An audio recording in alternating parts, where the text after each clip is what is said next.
Good afternoon. So today we will deal with non-homogeneous problems, and in this class we will learn two methods. One which is based on a substitution technique, which we'll present today, and another one on variation of parameter method. So it's important to point out from the beginning that these methods are not guaranteed to work in every situation. Rather, you should learn which types of problems can be approached with these types of techniques. And then the only way to figure out if this is going to work is to actually work on it and hope for the best, more or less, basically. But in most of the situations, if your problem looks in a certain way, then you could use, for example, the method which we'll present today based on as I said, a substitution technique. Just like with the method of separation of variables, I prefer to actually work out an example to illustrate the technique first, and then toward the end of the lecture today, I'll give you an overview, like framework of the method in general. So let's start with an example from the wave equation. So I'm going to use an example which has only a boundary condition non-homogeneous. So remember, for a problem to be non-homogeneous, the other way around, for a problem to be homogeneous, you need both the PDE, the equation itself, and the boundary conditions to be homogeneous. If either of these fails, then the problem is non-homogeneous. But for my first example, I'm going to pick a wave equation where the PDE still remains homogeneous. So let's say the space interval is 0, 1 for the length of the string, in other words. The initial condition, let's say, is x squared. So the initial displacement of the string, the initial velocity is 0. So these are your initial conditions. And for the boundary conditions, I'm going to choose only one of them to be non-homogeneous, the one at the right endpoint. So at 0t is 0 and at 1t is equal to 1. So these are your boundary conditions. So in other words, your vibrating string, if you were to sketch it in the coordinate system here, the displacement in other words, the left endpoint remains fixed at the origin, and the right endpoint is at 1, y of 1 equals 1. So this is also fixed here. So the initial displacement is the parabola x squared, so it's kind of like that, in the shape of a parabola. So that's the initial configuration, and then you let the string loose, and then potentially, presumably, it's gonna oscillate up and down like that. So this is a non-homogeneous problem just because of this condition. And the technique I'm going to illustrate works in these cases in which the non-homogeneous conditions are constant numbers. And also it works also if the PDE itself is non-homogeneous, but with a non-homogeneous term depending on x only. And I'll talk about that toward the end of the lecture. So if you have something like that, then we could try a substitution technique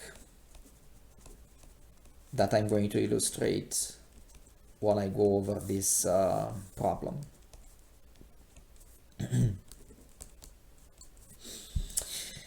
So what you want to do basically is to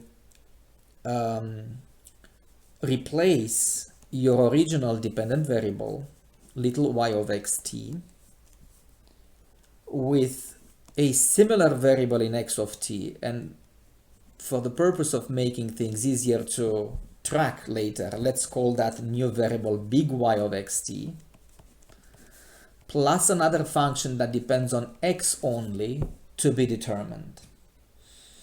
So this will be to be determined after we impose certain conditions.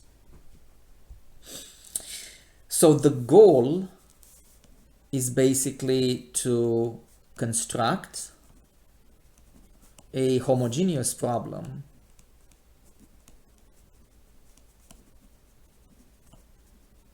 in big Y of xt.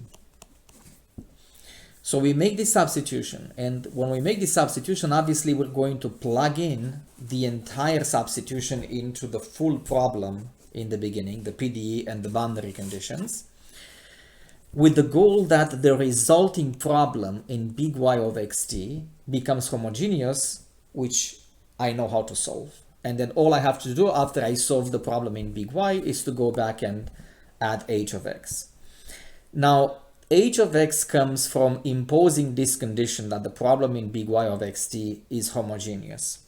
So as a remark, before you see how this works, what you want to do is to pass all non-homogeneous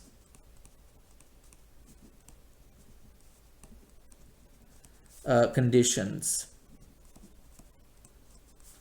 into h of x such that the problem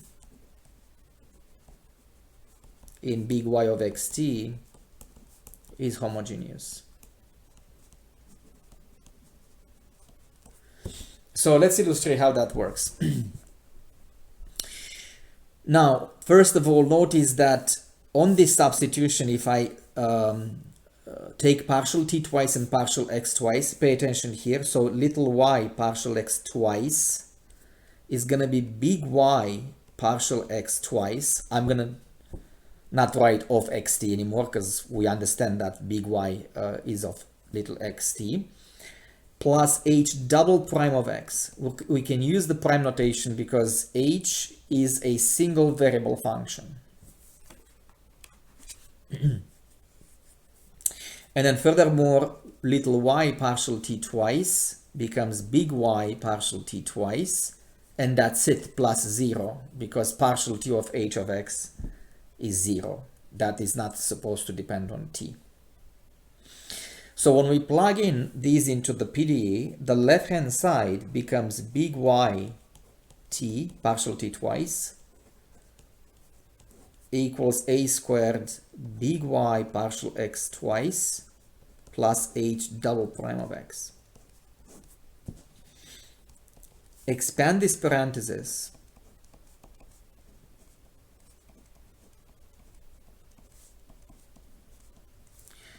and at this point you will impose the first condition on h of x. Remember, h of x is to be determined, but what determines h of x is your desire, in other words, to obtain an equation in big Y that is homogeneous. Because you want the equation in big Y to be homogeneous, that means you want to have only that portion in the equation.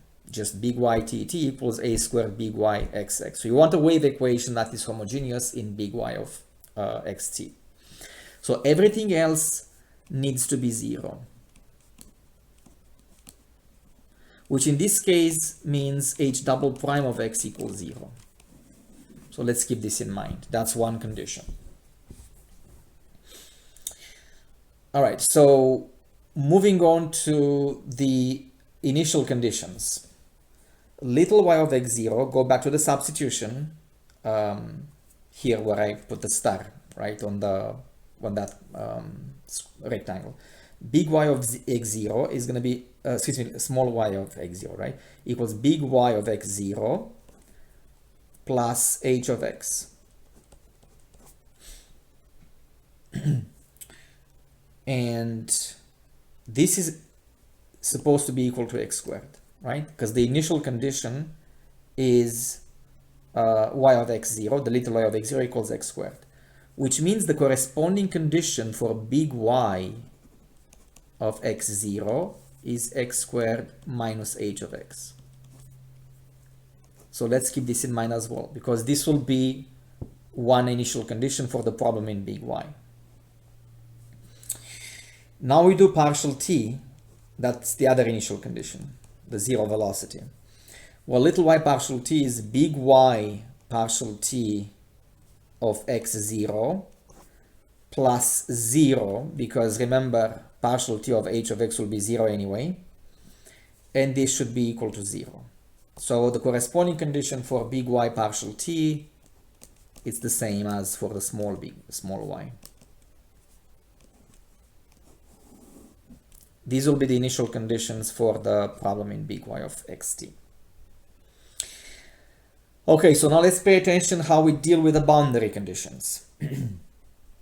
We want remember, we want the boundary conditions for the problem in big Y to be homogeneous. So then when I write little y of 0t, which from the substitution, that's big Y of 0t plus h of 0. On the one hand, this is equal to 0, right? From the condition in the problem, y of 0t is 0. If I want the condition in big Y to be 0, I must have h of 0 equals 0. So because I want big Y of 0t to be 0, then I must have little h of 0 equals 0. Keep that in mind in addition to whatever you had as conditions on h of x for the time being. And pause the video if you need time to absorb this. It's not a big deal, just the whole thing is to make sure you understand what you're doing and for what purpose. This is what we mean by passing all non-homogeneous conditions into h of x. You want to have a remaining problem in big Y that's homogeneous. And here's the moment when we deal with the non-homogeneous boundary conditions, because see, I mean, in this case, the original one was homogeneous as well at the left side at 0, right? But at the right side, y of 1t is 1. From the substitution, little y of 1t is big Y of 1t plus h of 1, so x is equal to 1 on this condition.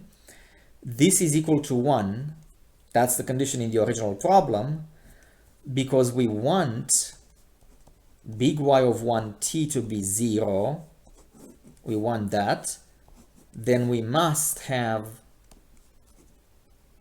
h of 1 equals 1. So you dump all the non-homogeneous conditions as conditions for h of x. So conditions on the function to be determined h. So before we move on to the next page, look carefully what we accomplished so far.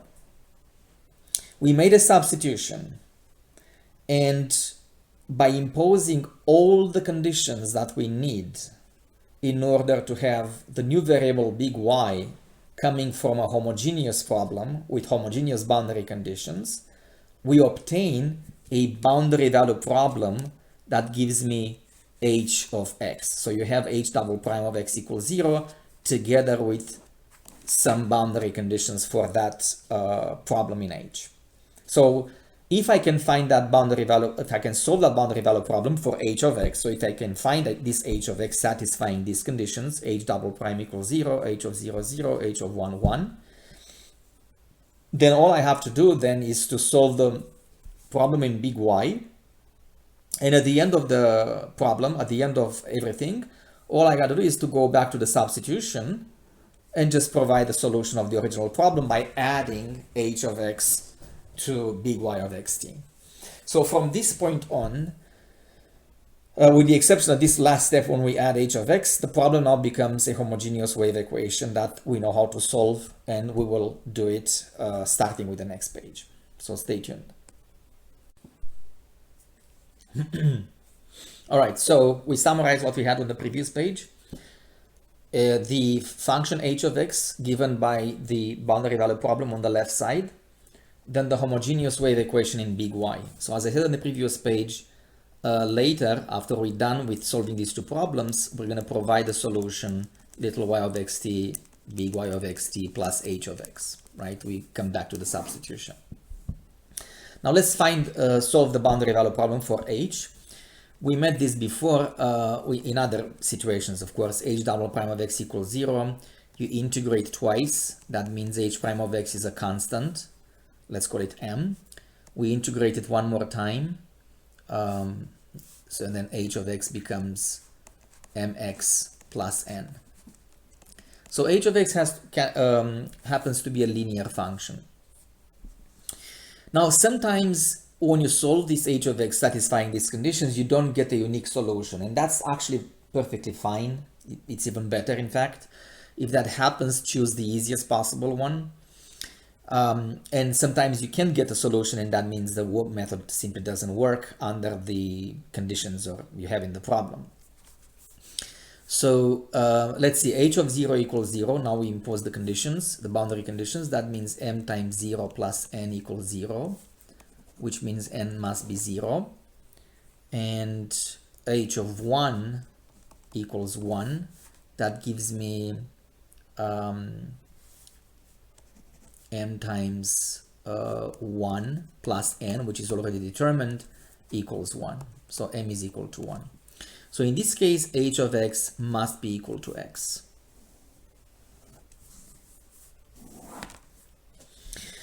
See, this is a moment in which people sometimes make mistakes if they don't pay attention and if they don't go slow enough. Because as I said before, these methods are kind of tedious.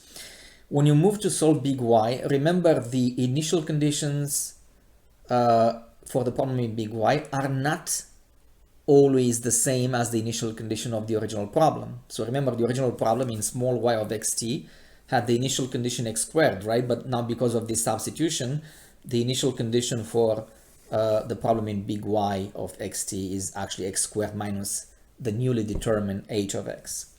So now let's write down the problem again.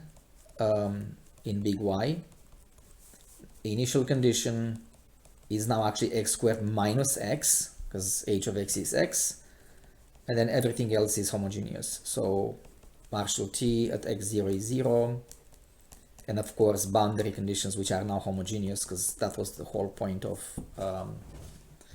what we did so far. To speed up the process a little bit, I'm not going to go over all the details. In particular, I'm not going to solve again the resulting Sturm-Liouville problem. So at this point, we solved Dirichlet and Newman problems, leading to two types of Sturm-Liouville problems. So unless the problem is asking you to actually explicitly solve the Sturm-Liouville problem, from now on, we can take for granted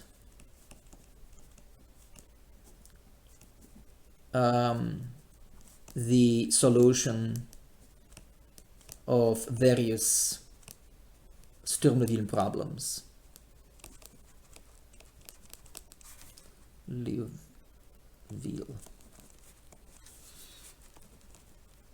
And the two most common ones that we encounter already are the one for the Dirichlet conditions. So one of them is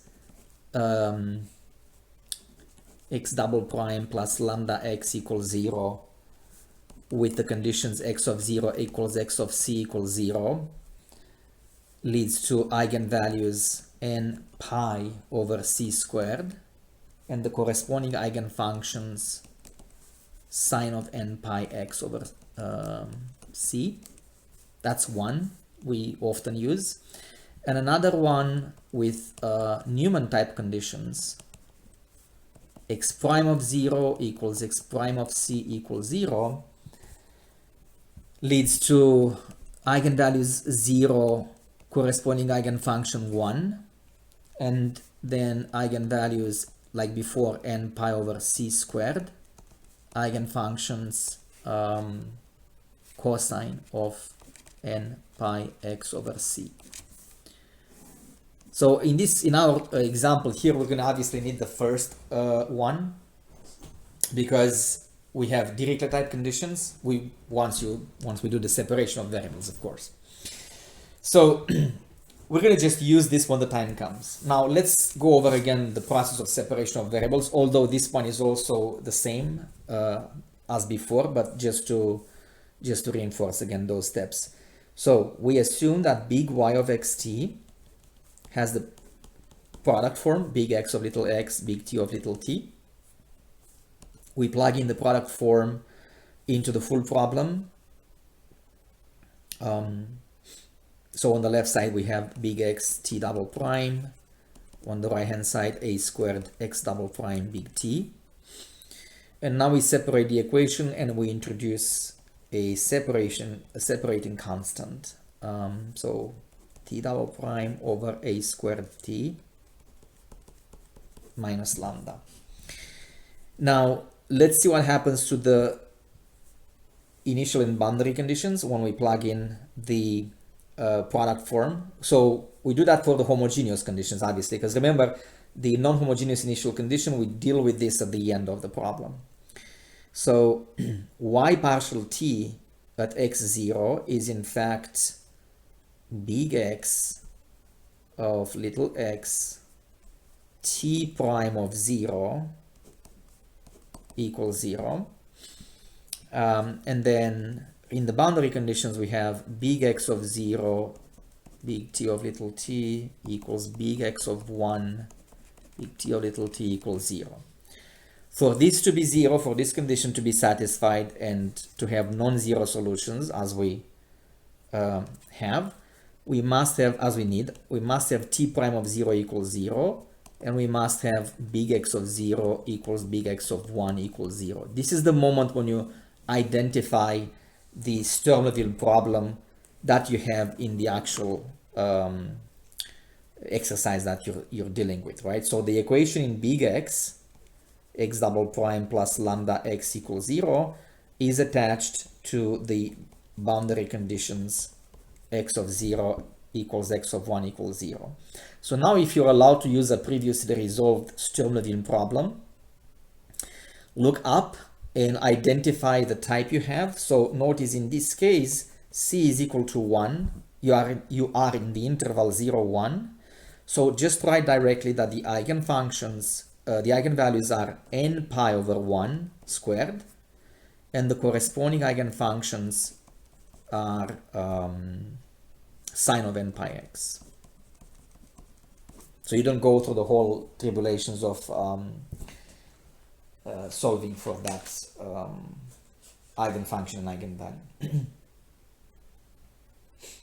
All right, so this is the eigenvalue problem, and now for each eigenvalue we're going to solve the equation in T.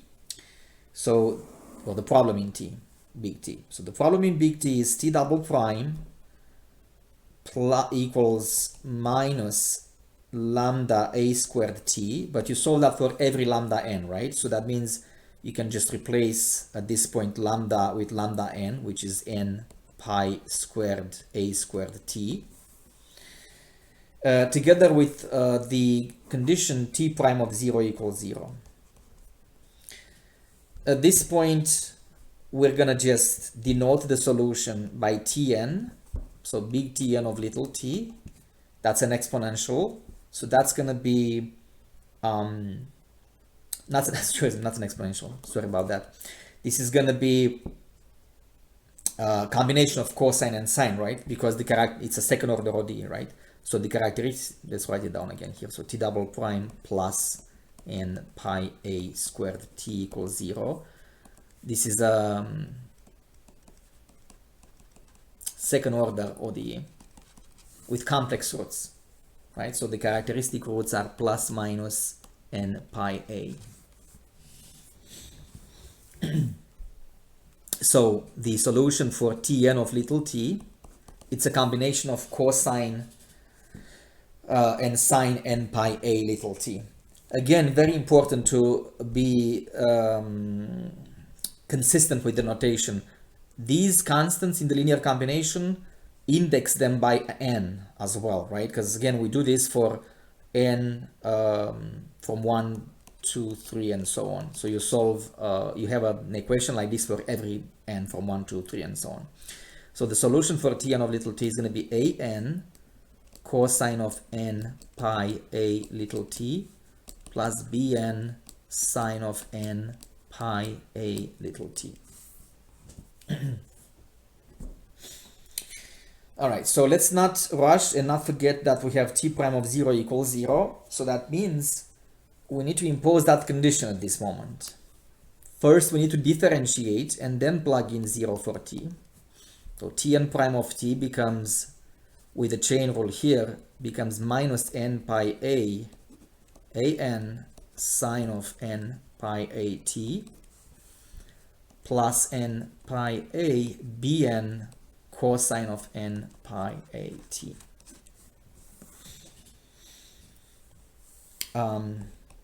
T n prime of 0 should be 0. Now sine of 0 is 0, so that means you're left with n pi a bn cosine of 0, which is 1. That must be 0. This is 1. N pi a is not equal to 0, obviously, so this implies bn equals 0. All right, so before we use the superposition principle, let's summarize what we just obtained. So we have basically infinitely many solutions. For every n, 1, 2, 3, 4, and so on, we have an eigenfunction, which is half of the solution, right? Sine of n pi x. And the corresponding Tn of t, which is the other part of the solution, that's, since Bn was 0, look at Tn of little t over here. That means you're left only with An cosine of n pi a t. So we move on the second page, on the next page, and do the superposition principle, and then finally impose the initial condition, which is still left to be dealt with, right? The y of x0 equals x squared minus x. So stay tuned for the continuation. Okay, so we have basically infinitely many solutions of the problem in big Y. As I said before, they are in the product form, remember? So we have x, basically xn of little x, tn of little t. You can put the constant in front of everything, right? So you can have an sine of n pi x, and then cosine of n pi a t. When we do the superposition principle, of course, we don't bring extra constants here because you already have the arbitrary constants in the already, you know, as part of Tn when you solve for Tn. Now remember the overall idea of the separation of variable method, right? All of these solutions, all infinitely many of them, n corresponding to the values of n, all of them satisfy all the conditions in the problem, all homogeneous conditions, except the remaining non-homogeneous one. That's how the method works, right? When you have one non-homogeneous condition and everything else is homogeneous. So the way to deal with the non-homogeneous one is again to use the superposition principle and to look for matching that non-homogeneous condition with a series of these functions that we have here in the problem. So our full solution for the problem in big Y will be a series of these functions from 1 to infinity, an sine of n pi x cosine of n pi a t, with an to be determined from the remaining initial condition. Now remember, the initial condition was for this problem x squared minus x. So we plug in 0 for t, which makes cosine of n pi a times 0 actually 1. So y of x0 on one hand will be summation from 1 to infinity an sine of n pi x times 1. And on the other hand, it should be equal to x squared minus x. So that means an are the coefficients of the sine Fourier series for x squared minus x on the interval 0, 1. So it's time to look at the table of Fourier series. In the table of Fourier series, so take a look in the Fourier series, you have Fourier series for x squared on the interval 0, c. So simply replace c with 1 in that table. And the series for x squared is going to be summation from 1 to infinity.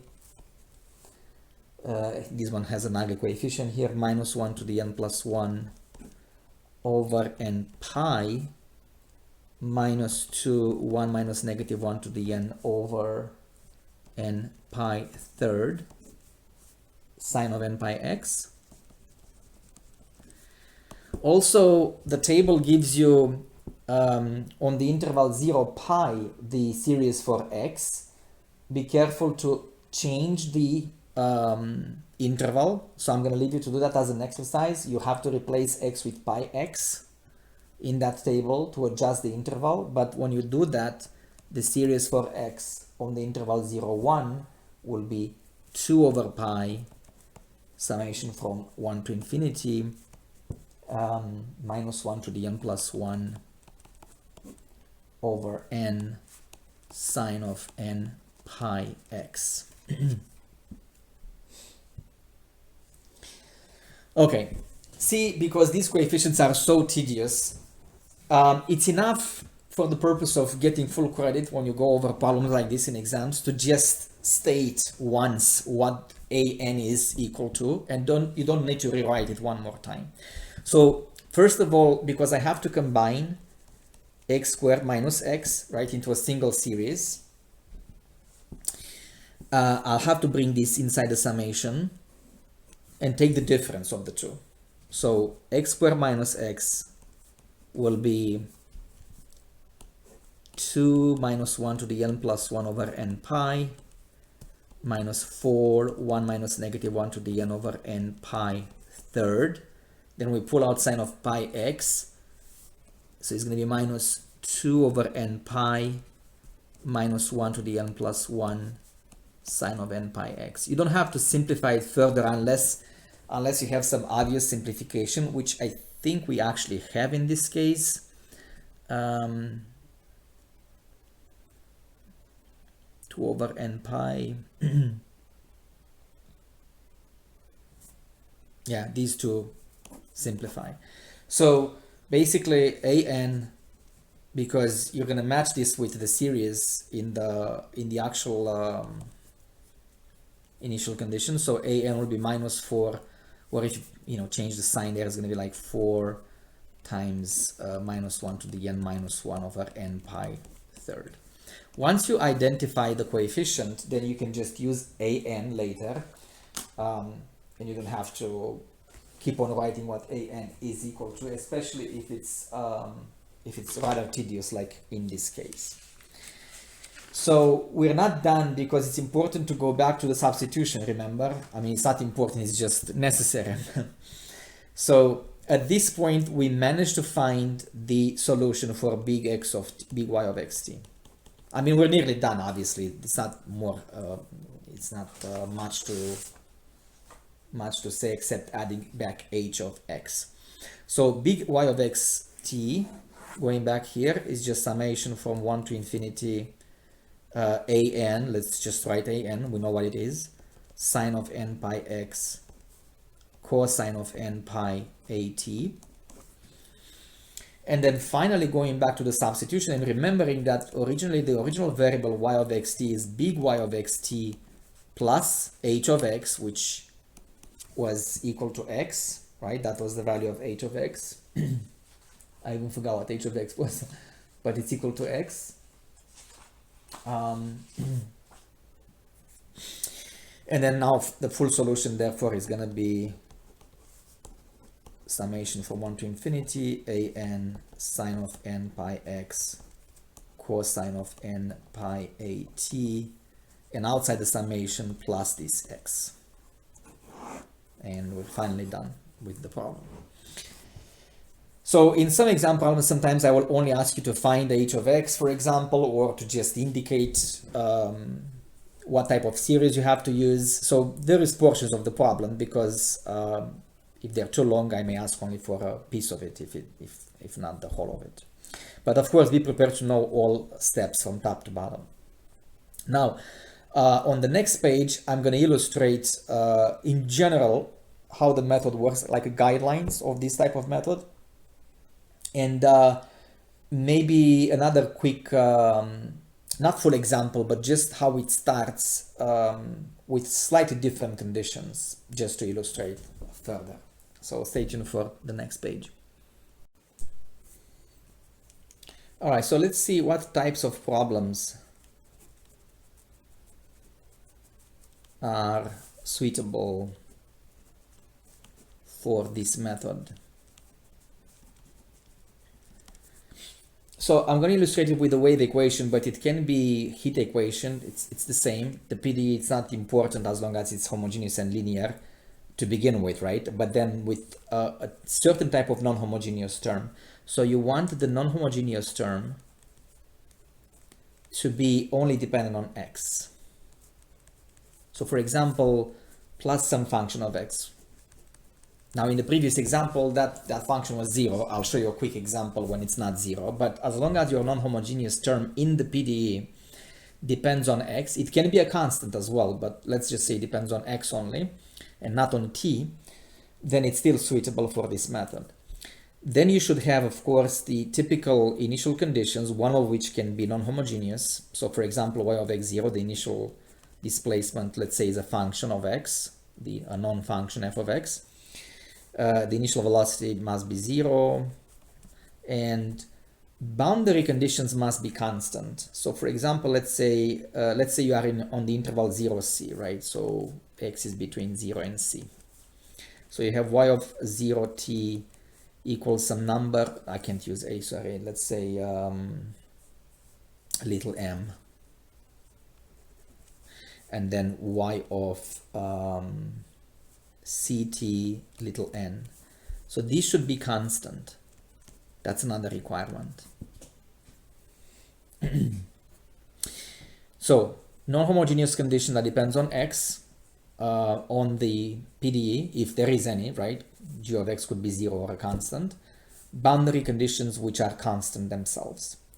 So the substitution method is suitable, not guaranteed to work, but suitable. So in this case, like I said before in the example, you start by choosing, by replacing y of xt with big Y of xt plus some function of x to be determined, h of x, and you pass all non-homogeneous condition into h of x. So,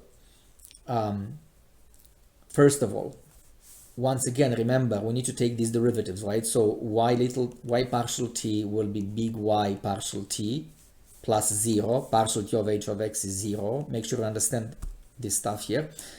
Partial t twice of little y of xt is going to be big Y partial t twice. And then you also need partial x twice of xt. And that's going to be big Y partial x twice plus h double prime of x. So we're going to have to bring this into the full problem. Starting with the PDE. So big little y of tt is the same as big Y of partial t twice. Now be careful here. A squared little y partial x twice is replaced by big Y partial x twice plus h double prime of x plus, like I said, any possible term that may depend on x. Because you want to, so expand this, a squared big Y xx plus a squared h double prime of x plus g of x. Because you want to have only this on the right hand side, because you want to obtain, remember, a homogeneous PDE in big Y, you must have everything else equal to 0. That gives you the ODE in h double prime. So basically from this you can get that h double prime of x must be minus g of x over a squared. And then you just have to integrate that twice and hope for the best after that, that you can determine h. Now you go back to the initial and boundary conditions. Little y of x0 being replaced by big Y of x0 plus h of x must be equal to f of x, which is given in the problem. So big Y of x0 should be f of x minus h of x, which you will determine later. Initial condition, initial velocity is the same. That's going to be big Y partial t at x0 is 0. And now we have to pass the non-homogeneous boundary conditions to little h of x. So y of 0t is big Y of 0t plus h of 0 equals m, because you want to have only this, then you must have, what I mean is that because you want this to be 0, because you want it to be homogeneous, you must have h of 0 equals m. And then the other boundary conditions, y of ct equals, on one hand, from the substitution, big Y of ct plus h of c, and on the other hand should be equal to n from the problem, because you want to have this to be 0 as well, then you must have h of c equals n. So typically you end up with a homogeneous problem in big Y, which is y t equals a squared y x x, big Y of x0 equals f of x minus h of x, and homogeneous boundary conditions. There is also a velocity here equal to 0. So you're going to do this, well, not this one first. You have to determine h of x. So you have the homogeneous problem in big Y. H of x comes from the conditions you impose on h. So you're going to do h double prime of x equals minus g of x over a squared. So this will be integrate twice. And then you impose the boundary conditions. H of 0 equals m, h of c equals n. So you'd solve this first.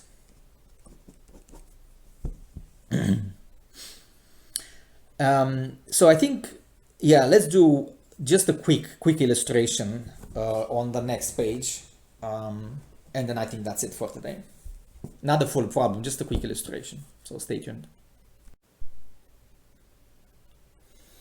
Okay, so let's say you have yt like before, and this time just to make it easier, let's say a equals 1, that constant from the wave equation. So yt twice equals yxx, and then let's say you have a non-homogeneous term here equal to 6x. And initial conditions, y of x0 equals, I don't know, let's say x third this time. And then initial velocity 0. But boundary conditions are all non-zero. So let's say y of 0t equals 2, y of 1t equals, let's say, I don't know, let's say 4. And just like before, let's say the interval is 0, 1. All right, so when we make that substitution, so we have, now we know the drill, hopefully, right? Replace that with big Y plus some function of x.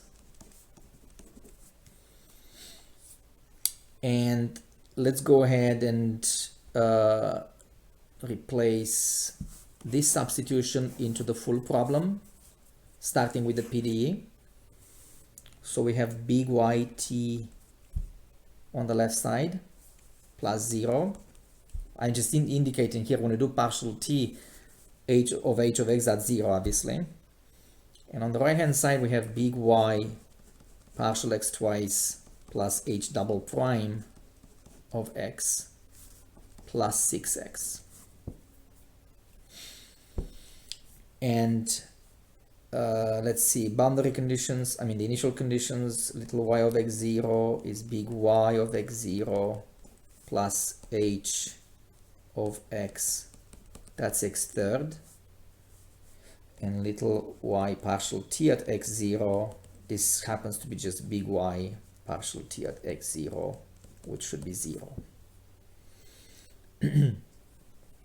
Boundary conditions, y of 0t, big Y of 0t plus h of 0 should be 2. Little y of 1t, big Y of 1t plus h of 1, that should be 4. All right, so let's analyze this, and remember the goal is to have homogeneous in big Y. That means I must have h double prime of x plus 6x equals 0, which is to say h double prime of x equals minus 6x. So that will transform the PDE in big Y into big Y TT equals big Y XX. The condition on big Y of x0 will be x third minus h of x, whatever that may be. And then all the other conditions in big Y will be homogeneous, because now look at boundary conditions. Because we want big Y of 0t to be 0, that means I must have h of 0 equals 2, and I also must have h of 1 equals 4, so that big Y of 0t is big Y of 1t is equal to 0. So now you solve the problem in h of x. So let's integrate twice. So h prime of x is minus, or the integral of minus 6x dx, which is minus 3x squared plus some constant m. H of x will be the integral of that, which is minus x third plus mx plus n. Now the boundary conditions, h of 0 should be 2.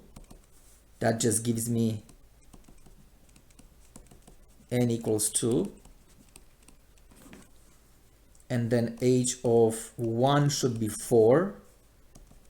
Now h of 1 is minus 1/3 plus m times 1 plus n, which is 2. This should be 4, and that gives me m equals 4 minus 2 plus 1, which is 3.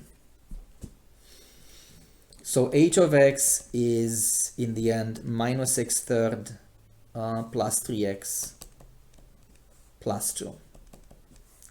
So you see, the problem can be rather tedious when the time comes to actually find the Fourier series at the end. So I'm not gonna go further besides just pointing out what's the next step. So once you determine h of x,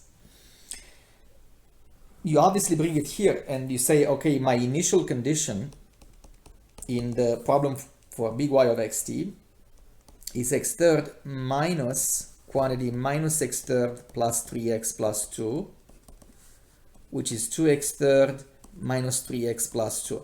So you see, when the time comes to actually find a Fourier series for this, that's a really tedious problem, because you need to come up with 3 series for x third, for x, for 1, you know, for that constant, and then combine them. And so I'll try to avoid, obviously, this part, or maybe not even require it, you know, if that's the case. But again, the next step will be simply to solve this problem.